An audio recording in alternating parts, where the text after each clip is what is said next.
Saheed Osupa ni ò fẹ́ kí Portable ó kú a gbọ́dọ̀ tún gbọ́ irú ikú Portable bá ṣe gbọ́ tí Mohbad ò tí ì tán lára. Ògo nígbà míì ògo máa ń wá pẹ̀lú ogun ni wá pẹ̀lú wàhálà àfi tí èèyàn bá rí ẹni tó lè máa tọ́ sọ́nà. Saheed Osupa olùgbàlà Portable ló jẹ́. Saheed Osupa bàbá dáadáa àgbà ní Saheed Osupa àgbà awo tí ń fa sẹ́ẹ̀mù mẹ́. Gbogbo àwọn tí wọ́n bá ń gbóṣùbà fún òǹkọrin Portable Ọlálọ́mí Abíbùláì Òkìkíọlá àwa ò lè ro aburú sí nínú orúkọ méjì nínú orúkọ tó ń jẹ́ ni mo sọ ọmọ ní Abíbùláì. Àwọn tó bá wọn ọmọ mi kan jẹ́ Abíbùláì mo sì sọ ọmọ l'Òkìkíọlá wọn ò ṣe wá rúdurù. Inú mi dùn ìgbésẹ̀ tí òǹkọrin Saheed Osupa gbé. Saheed Osupa ni ò fẹ́ kí Portable ó kú a gbọ́dọ̀ tún gbọ́ irú ikú Portable bá ṣe gbọ́ tí Mohbad ò tí ì tán lára. Ẹ á mọ̀ gbọ́. Ǹbá má ti sọ sọ̀rọ̀ yìí rárá ṣùgbọ́n àwọn kankan tí mò ń kà lórí Facebook táwọn kan dá ọba orin King Dr. Saheed Osupa tí wọ́n ń dá lẹ́bi. You are so myopic. Ẹ má bínú with due respect. Myopic. Má jẹ́ ń lọ nípa spelling. Saheed Osupa bàbá dáadáa olùgbàlà ni fún Portable. Ẹ dákun bí Portable bá ń bá báyìí lọ kò gbọ́dọ̀ kú àfi kí wọ́n kọ́ ọlọ́gbọ́n kó lè padà ṣẹ́rí padà torí ojú ọ̀nà àánú ló ń rìn. Ojú ọ̀nà àánú ló ń ṣe kíni? Ojú ọ̀nà àánú ni Portable ń rìn. Ẹ dákun abiyamọ gidi wo ni ó ní irú ọmọ ológo báwọn. Físà tí ẹlòmíì ń lé láti age of 25 tí ò tí ì rí físà Amẹ́ríkà ló le jù láti gbà. Tẹ́lòmíì ń lé tí ò tí ì rí just on a platter of gold ọmọ yìí sì lọ. Ó lọ Amẹ́ríkà ó lọ London ó lọ gbogbo ẹ̀ káàkiri. Ní àwọn míì tí wọ́n ṣiṣẹ́ tí wọ́n ní owó jù ú lọ tí wọn ò tí ì ní àǹfààní àti wọ aeroplane rí ọmọ yìí ti lọ. Ta ni sọ pé kì í ṣe ọmọ ológo ní Portable.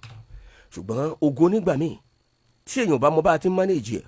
ògo nígbà míì ògo máa ń wá pẹ̀lú ogun ni wá pẹ̀lú wàhálà àfi tí èèyàn bá rí ẹni tó lè máa tọ́ sọ́nà. Gbogbo ẹ̀yin tẹ́ ẹ̀yin Portable gbogbo ẹ̀yin tẹ́ nǹkan sára sí ìkànnì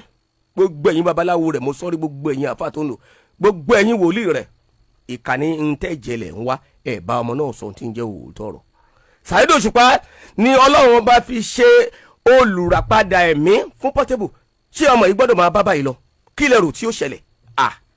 Ẹ̀jẹ̀ amúdíẹ̀ wá nínú àwọn odi ẹ̀yìn tí ọmọ yìí ti fẹ́ fi akọ́rọ́ ká.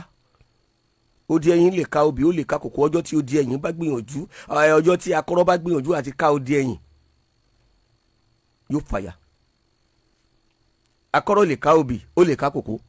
odi ẹ̀yìn ni ò gbọ́dọ̀ ká. Ń mú díẹ̀ wá nínú àwọn nǹkan tí akọ́rọ́ ọmọ yìí ti fẹ́ ká. Akọ́rọ́ rẹ̀ ti ká kòkó ó ti ká obì ó ti ká àwọn nǹkan míì ó wá fẹ́ ká odi ẹ̀yìn Saheed Osupa. Ọba orin wá di lọ́wọ́ mú pa ìwọ ọmọ yóò gbọ́dọ̀ nù. Ẹ dákun ọmọ King Dr. Saheed Osupa US Army ó wà nínú US Army l'Amẹ́ríkà. Mélòó ni bàbá tó bí Portable yóò fi ju Saheed Osupa lọ tàbí kí wọ́n jẹ́ déédéé.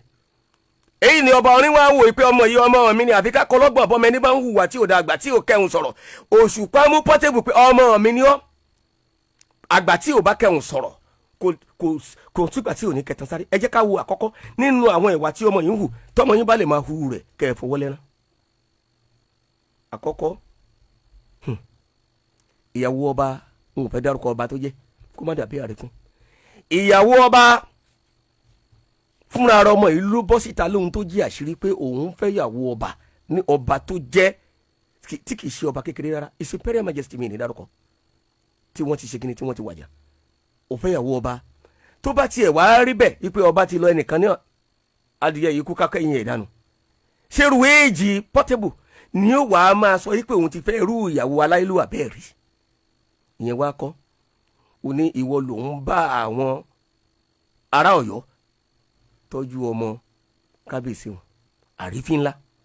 Kò sì sí ẹni tó rí ohun tó burú nínú èyí gbogbo àwọn tí wọ́n fẹ́ sọ ni wọ́n fi ń kàṣì cruise tí wọ́n rí ohun tó burú mbẹ̀. Tó bá jẹ́ láyé ọjọ́ ẹ má sì pè wá má gbé ìpè kankan. Ẹni tí ń pè mí níbi ohun I will block you off please tí ẹ bá ṣì ń fẹ́ máa fẹ́ láǹfààní àti pè mí tí ẹ bá tún pè yẹn máa block ẹ please mo ń lo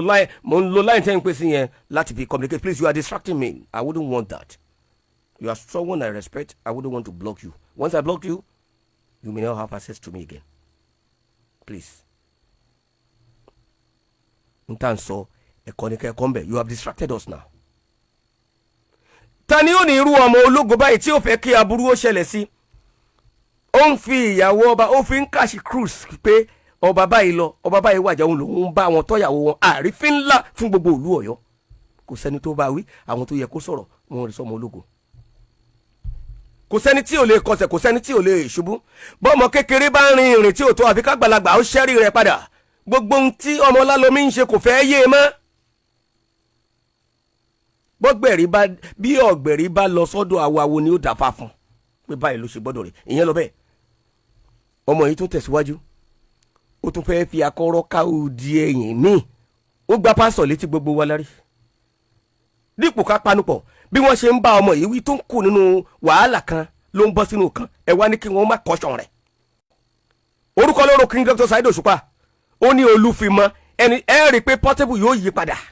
correctional center òkè kúrá ló wà nísìn oṣù kan ló lòún bẹ̀ ní ọ̀sẹ̀ kan April 30 ni wọ́n ṣe sí ẹ wo condition tí wọ́n gbé sí stringent condition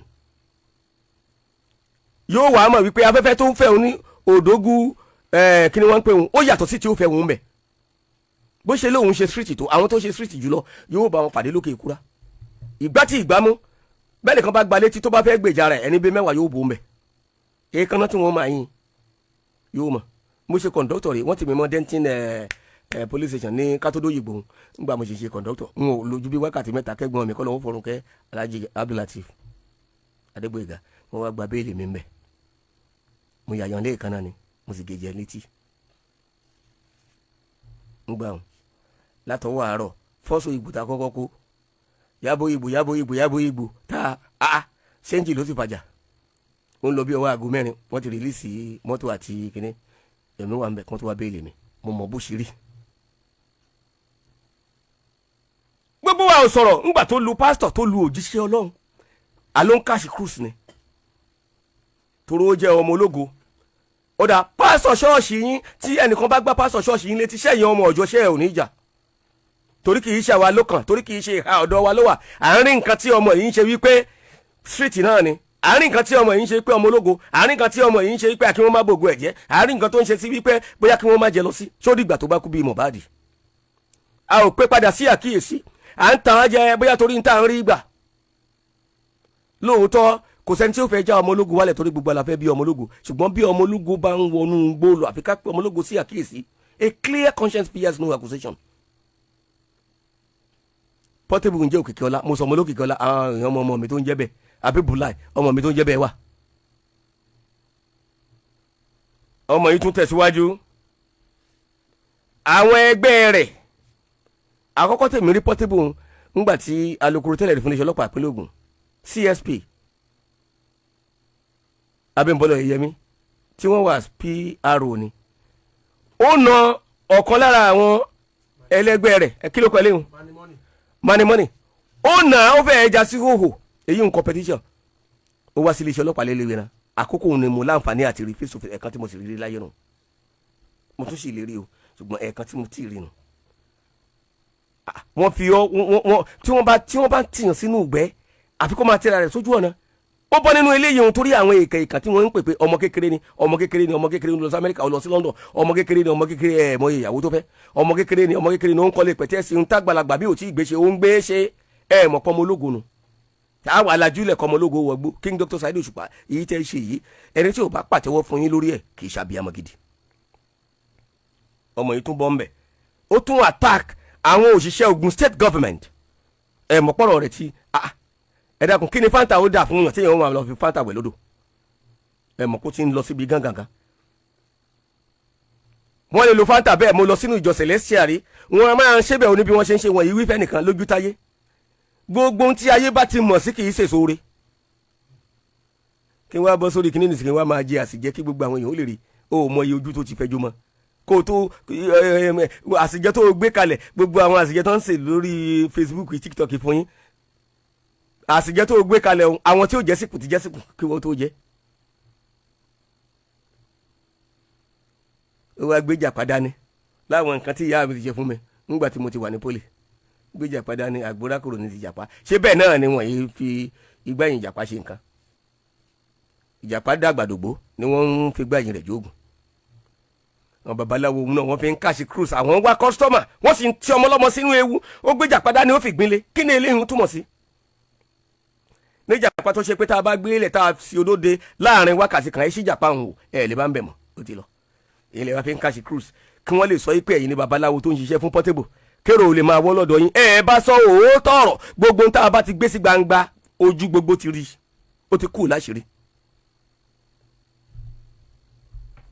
àwọn àgbà tó jẹ́ àgbà wọ́n wà láwọn abúlé tí wọ́n yìí pariwo tí wọ́n yìí polówó oògùn báyìí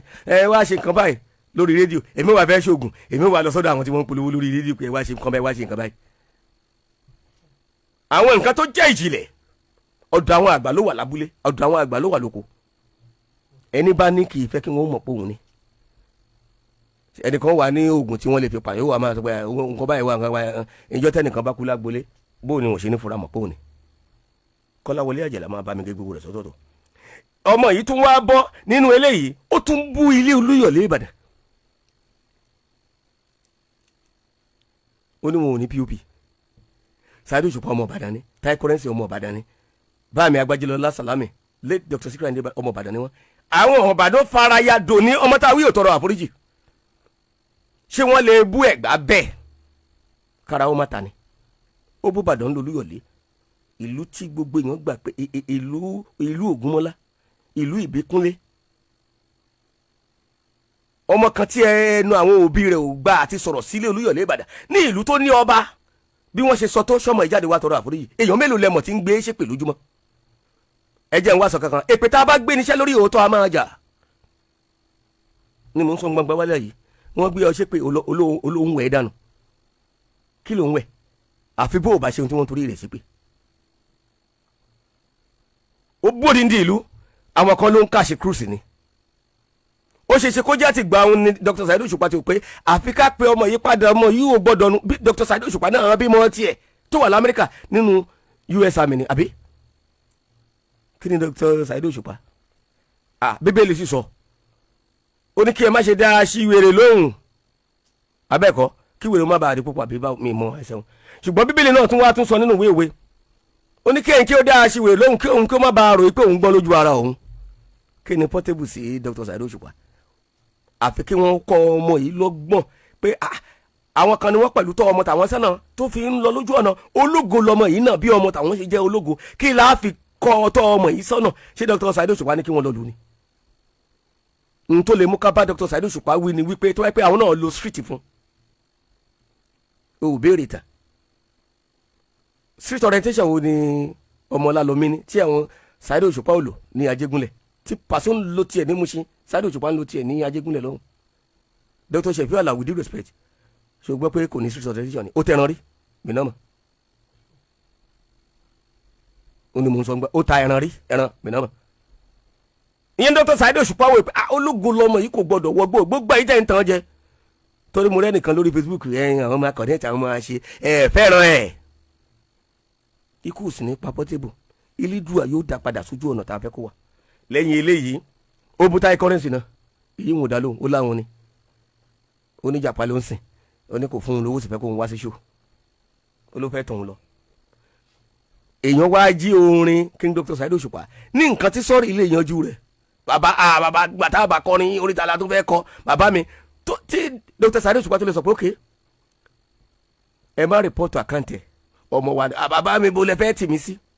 gbogbo ọmọdé tó bá ga tó ń fẹ́ máa tẹ àgbà mọ́lẹ̀ ń tí ń dàrí gbogbo ọmọ tó bá ga tó fẹ́ máa tẹ àgbà mọ́lẹ̀ ń tí sọ́ọ̀rì lè yanjú ẹ dákun ṣé tó bá wá Dr. Saheed Òṣùpá lọ káàtì ẹ̀ ní bóyá wọn ò jẹ́ kó rí wọn lé torí àwọn nǹkan tó ti sọ kó wá wọn lọ sójú agbo ọba màkì Portable ló ń bọ̀ yìí kíni Portable ọmọ Òṣùpá ní kó dàbí ọba gbé nǹkan síkùn yóò pé ọmọ wa ni ṣojú ọmọ tí ọba orin lè bí ni o wá ṣe léyìn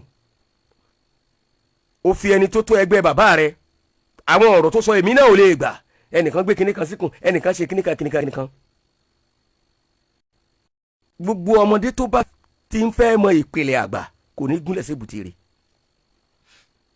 bẹ́ẹ̀ ni mo ń sọ ní gbàgbọ́ wálẹ̀ gbogbo ọmọdé tó bá ti ń wádìí àti mọ ìpìlẹ̀ àgbà òun ni ò ní nípìlẹ̀. ó sọ léyìn òun àwọn èèyàn kẹnu bò ó àwọn tí Dr. Saheed Osupa wọ́n kẹnu bò ó ṣé apology ló ṣeun ó ṣe apology nígbà tí ó tún ṣe mí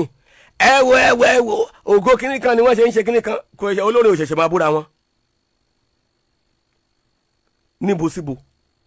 orin tó ṣẹlẹ̀ ní wàhálà tó ṣẹlẹ̀ lágbo fújì táwọn kan fi ń gbéra àwọn ẹ̀dá kan ṣojúra wọn wàhálà ló ṣẹlẹ̀ ní agbo fújì tí wọ́n pín arábàmbí wà àbí olúfimọ́ wà ṣé àwa fẹ́ fi yí nǹkan pẹ́à. tẹ́ ẹ bá ní Dr. Saheed Osupa tẹ́ ẹ bá ló sọ̀rọ̀ sí King Wasiu Ayinde Marshal innuendos ni wọ́n ń pè nínú òfin ṣé ó dárúkọ mú rẹ́kọ̀dù kan wá níbi tó ti dárúkọ King Wasiu Ayinde Marshal póun lòun bá wí. tí rẹ́kọ̀dù bá sì wà tó sọ pé pàṣọ èèyàn bímọ rẹ̀ tí ń sọ ní pàṣọ ni èèyàn yìí sí bímọ rẹ̀ kó sọ lóṣùpá nickname ni wọ́n jọ lò wọ́n sì jọ búra wọn ni èyí ohun tí ẹ̀ wá yàtọ̀ oníkálukú ní àwọn ràwálé àti ẹ̀ tí wọ́n jọ ń jagun ẹ dákun ó jà àyàn lólè ó tún ṣe kọ́ńtákọ́ńtá ó tún wáá ṣe léyìí ohun tán màá sọ ìdí tí mo fi rò wípé wọ́n fi fọlọ́pàá gbé méjì ni mo ti ń sọ̀kan nínú rẹ̀ tún wá yọ lọ́wọ́ kòjó gílọ̀fù bí nǹkan màá gbà yín báyìí tí bá gbà yín báyìí lẹ́yìn ìgbà tí wọ́n gan ti rí fèrèfèrè wípé àwọn ọlọ́pàá ti ń wá ẹ̀ ló tún wá jáde ẹ̀ṣẹ̀ wo ló mọ̀ ọ́n kàn ó rí bí ọba orin ṣe máa ń display ni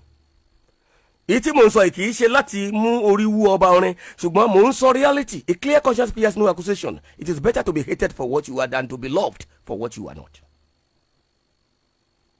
ìjọba olórin kọ ó tún irú street wo nù street orientation wo nù àwọn Davido ò sí bẹ́ẹ̀ àwọn kí ni wọ́n ti ń pe Ọlámídé Bàdó ṣé wọ́n ṣe bẹ́ẹ̀ ni ṣókèké Portable tí ìtò tiwọn. gbogbo àwa ọ̀pọ̀lọpọ̀ àwọn èèyàn wá ń kọ̀ndẹ́mù Saheed Osupa pé ṣé kó jẹ́ kọ́mọ yín wọ ọ̀fìn ẹ̀ wá máa gbọ́. ọ̀rọ̀ kan tí Portable sọ kò sí ẹni tí wọ́n ń dọ́gbọ́n fi irú nǹkan bẹ́ẹ̀ kọ́ lọ́rùn tí ò ní fẹ́ bájàgà rẹ̀ lẹ̀ nínú last kìíní tó ṣe. ó ní ẹ̀hún ti gbọ́ pé bóyá court kìíní kan àbí nǹkan kan pé nǹkan kan gbọ́dọ̀ ṣe ń wo tó bá ṣe ń oní Saheed Osupa ni kí wọ́n mú ẹ wá wo gbogbo àwọn tá a ti kàkalẹ̀ pé Portable ti ṣe yìí. àwọn àgbà sì máa ń pòwe kan ọjọ́ tí ọmọdé bá da epo nù àyè bá wí torí wọn fura pa àwọn àgbà ló bínú ìjọ tó ọmọdé bá da epo nù àyè bá wí ìjọ tó bá da omi nù ló yẹ ká bá wí torí ìjọ tó ọmọdé bá da epo nù tó bá bá ọmọ wí àwọn àgbà ó gba ọmọ òun nà lọ́wọ́ rẹ̀ torí bépo bá ta lẹ̀ àwọn àgbà ló fún lóúnjẹ. ó ní tí nǹkan kan bá ṣe òun Dr. Saheed Osupa ó lóun nìkan wọn àbí kò sọ bẹ́ẹ̀ gbogbo wa la rí. ẹ wo ọ̀rọ̀ Mohbad tí ò bá jẹ́ pé Ọlọ́run dìídì dúró ti Naira Marley pẹ̀lú Sam Larry ṣé àwọn kọ́ là ń fojú wo mọ iye àwọn tó hàn fọ́lù Naira Marley ni lẹ́yìn rẹ̀ iṣẹ́ wa gbọ́ bí tọ́rọ̀ ń lọ ṣé Naira Marley mú un pa àbí Sam Larry mú un pa ẹ̀ pẹ̀lú tá à ń gbọ́ ni o. Saheed Osupa wà lájú rẹ̀ lẹ̀ tí nǹkan bá wà lọ ṣe Portable pẹ̀lú gbogbo àwọn tó ti step on their toes ta ni ò tí ì sọ̀rọ̀ sí tí nǹkan bá lọ ṣe ẹ̀dá kan ta ni yóò jẹ́ first suspect. wọn á lọ ti pariwo tẹ́lẹ̀ Ọlọ́run má jẹ́ kí nǹkan lọ ṣe wọn ni Dr. Saheed Osupa ṣé ẹ fẹ́ já ọba orin wálẹ̀ ni ẹ wá máa gbọ́ bọ́rọ̀ ṣe ń lọ yìí pẹ̀lú bí tọ́mọ yìí wà torí wọn tí rí béèlì ẹ̀gbà wọn ló wà stringent I'm not a lawyer tí n bá bèrè lọ́wọ́ barrister Káyọ̀dé Akínsọ́lá àwọn lágbẹjọ́rò mi àti barrister Martins èmi mọ̀ tó ń jẹ́ stringent wọn ní stringent condition bóyá nǹkan tó hard. ó ṣeé ṣe kó jẹ́ ọjọ́ mẹ́ta tàbí ọjọ́ méjì tí ó lò ń bẹ̀ ni ó fi wò wípé ẹ̀fọn ló ń jẹun yìí ẹ̀fọn ìsì jẹ́ ńlé kò lè ṣe kó má ṣe yùnkẹ́yùnkẹ́ ṣé yóò wà bá ẹnìkan ṣe yùnkẹ́yùnkẹ́ lẹ́wọ̀n kó jẹ́ àwọn nǹkan yìí lọ́gbà ẹ̀wọ̀n tó wà níbi tí wọ́n ti mọ̀ ó ṣeé ṣe kó jẹ́ bẹ́ẹ̀ ni ó ti rí ẹni tó ti wà ń bẹ̀ látogún ọdún ó ṣeé ṣe kó jẹ́ ibẹ̀ ni ó ti pàdé ẹni tó ti jẹ́ pé 30 ọdún ló ti wà ń bẹ̀ tó wà pé àfi kó òun rọra ṣe tóun bá tún bọ́nu ilé yìí o tí wọ́n bá tún tóun mú gbé òun wá bí ọdún mélòó lòun mọ̀ tàdájọ́ ó lè jẹ́ ohun tí ó rìfọ́ọ̀mù rẹ̀ nu correctional center ni wọ́n pè é Dr. Saheed Osupa olùgbàlà ní fún Portable kò ná wọn ní nǹkan kan láti sọ pé àwọn yááfì ẹ̀ ṣùgbọ́n bí ọba orin ṣe yarí kanlẹ̀ ni pé olúfimọ́ ẹ jẹ́ kí ọmọ yìí kó fi gbogbo ìwàkiwà ẹ jẹ́ kó fi mọ́ báwo ni ó ṣe fi mọ́ nígbà tí Ogun State government tó attack àwọn internal revenue kìnìún àbí ẹ̀bẹ̀ pọ̀ ni àmọ́ bí bá mi gómìnà bí wọ́n ṣe wò lábẹ́lẹ̀ pé ọmọ yìí ò ju ọmọ àwọn lọ àmọ́ iye àwọn tí wọ́n ń pe gómìnà wọ́n ti filẹ̀ náà ṣé kò ti padà sódògù bá ẹni gbogbo àwọn ẹlẹgbẹ́ rẹ̀ tí wọ́n kó ṣé wọ́n ti release gbogbo mọ́tò wọn ni ó yẹ káwọn ọmọ ìpínlẹ̀ Ògùn ó bínú pé pẹ̀lú ààrẹ́fín tí ọmọ yìí fi kan àwọn iṣẹ́ ìjọba ṣùgbọ́n gómìnà ọmọ wa ni ẹ jẹ́ kó máa lọ ṣé ó tiẹ̀ yẹ kí Portable tún fa wàhálà míì ọdún 10 pẹ̀lú bí ìjọba ìpínlẹ̀ Ògùn ṣe ṣàforíjì fún tí ń túmọ̀ sí pé bí ó ṣe máa ṣe lóhun tí ò bá rí ẹni dá lẹ́kùn. Dr. Saheed Osupa olùgbàlà ni wọ́n jẹ́ fún Portable. Portable ò gbọ́dọ̀ má rẹ̀ ní pẹ̀hún sí àkíyèsí. Portable ò gbọ́dọ̀ máa bá bẹ́ẹ̀ lọ. Ọlọ́run ò ní jẹ́ ó pasán, Ọlọ́run ò ní jẹ́ ó pòfo, Ọlọ́run ò ní jẹ́ ó di ológo àtijọ́. Gbogbo wa a ní bí ọmọ ológo tí ó padà di ológo àtijọ́. Kò gbọ́dọ̀ máa bá bẹ́ẹ̀ lọ. Ikú ò gbọ́dọ̀ pa, àrùn ò gbọ́dọ̀ gbèdè. Bí eégún bá ń jó lọ, téégún na ọmọ kéékèèké tó ń na àwọn àgbàlagbà, tó bá di pé eégún ti ń fẹ́ fi pàṣán na ọba, eégún kò ní jáde lọ́dún mi mọ́ o. Àfi kí atọ́kùn ti pèrú eégún bẹ́ẹ̀. Dr. Sheffield Dr. Osupa Saheed àbí ọba orin, àwọn ní pàṣán, àwọn ní ọrẹ́ tí elédè wọn fẹ́ fi kọ̀rẹ́ẹ̀tì ìgbé ayé Portable. Ìbá lóṣù 2, 3, 4, 5, 6 ń bẹ̀, kódà kó má ju 6 ń lọ. Ẹ̀kọ́ ni ó kọ́ o. Dr. Saheed Osupa tó bá ti kọ́gbọ́n díẹ̀ kẹ́ ẹ̀ fàmúra. Èébù àlọ́ tó ti ń jẹ́ táwọn kó má bàa padà jẹ́ ti àná ẹ̀. Èébù àlọ́ tó ti ń jẹ́ táwọn lọ́wọ́lọ́wọ́ kó má bàa tún wá máa padà jẹ́ ti àná ẹ̀. Torí tó bá pẹ́ jù ń bẹ̀ àwọn yóò máa ní Dr. Saheed Osupa yìí gan ṣe bí ẹgbẹ́ ọmọ wọn ni kí wọ́n dáríjì náà ẹ wò gbà tó ti wá wà ń bẹ̀ ṣé tó bá jẹ́ ọmọ wọn ni ṣé wọ́n lè lajúlẹ̀ ṣé wọ́n ti ní lọ béèlì ẹ̀ ṣé wọ́n ti ní lọ. Ẹ jẹ́ ó gbọ́ ìtasánsan ibi ó wà díẹ̀. Ẹ jẹ́ kí wọ́n fò làgbàlagbà kó mọ̀ yìí pé olúwo kì í ṣẹgbẹ́ apènà. Bápènà bá ń ṣáájú olúwo rí ìyá nílé ńlá kò túmọ̀ sí pé apènà ṣọ̀gá olúwo. Èyí ọ̀rọ̀ àmọ̀ràn fún gbogbo olólùfẹ́ ètò.